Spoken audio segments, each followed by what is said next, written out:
Hey, I meant to ask you, how do you like the job that Obama is doing as president? Do you agree with his choices on prosecuting officials from the Bush administration? I still haven't decided. We don't know for sure, but it seems like Obama has restored something, like a balance of power between the branches of government. Having a president and presidency that is too powerful is a huge danger. So, we need somebody who takes government ethics seriously.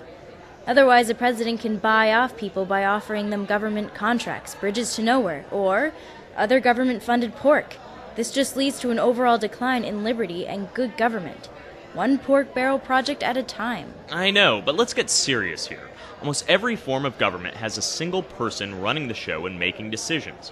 Having one person running things means that there is some vision, some speed of decision, some coherent judgment brought to things. Having too many people involved in serious decisions just clutters things up and does away with all the good stuff I just mentioned. You're missing my point. When one person gets power, he'll want more. This messes up the balance of power and encourages presidents to encroach on our rights. Everybody wants power and influence, even the president. It's just human nature. Government has to protect the people from getting ruled over by powerful people trying to become more powerful. Isn't that what the Constitution is for? Sure, but we have term limits, right? So no one president can get too powerful. Okay, but even if a president, a particular man, leaves office, the powers of that office remain behind for the next man or woman. This would make each successive president more powerful and take away more of our rights. But don't we need a more powerful president in a post-9/11 world? We need a strong and energetic leader to make sure that the entire government and the whole country is strong and energetic. A weak leader means weak government, which is obviously a bad government. I guess. Yeah, I agree with you, but only to a point. Yes, we need a strong leader, somebody who brings decisiveness to the office, but how are that strength and the naked ambition that comes with it going to be held in check?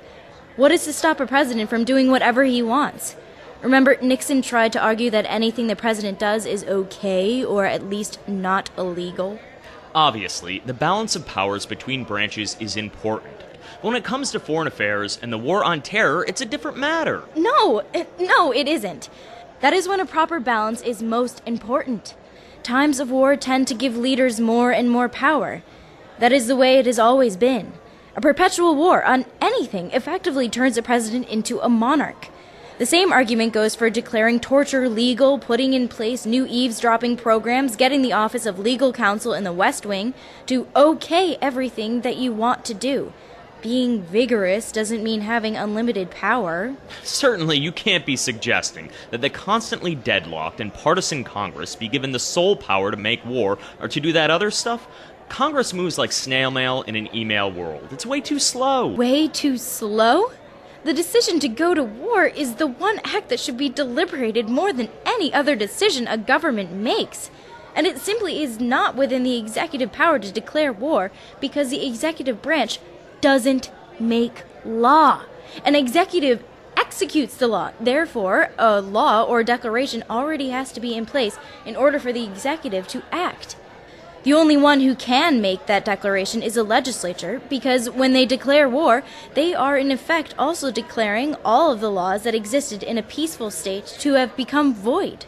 The president is the sole organ of the nation in its external relations and its sole representative with foreign nations. Sure, but this is really just a procedural thing, isn't it? Having to do with treaties and official visits, weddings and funerals, right?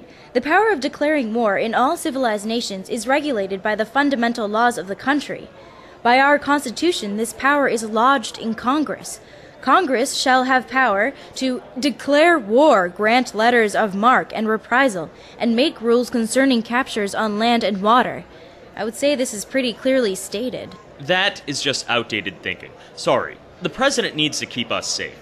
He needs to preserve the Union, and that can't be done if the Union is under threat of a catastrophic attack.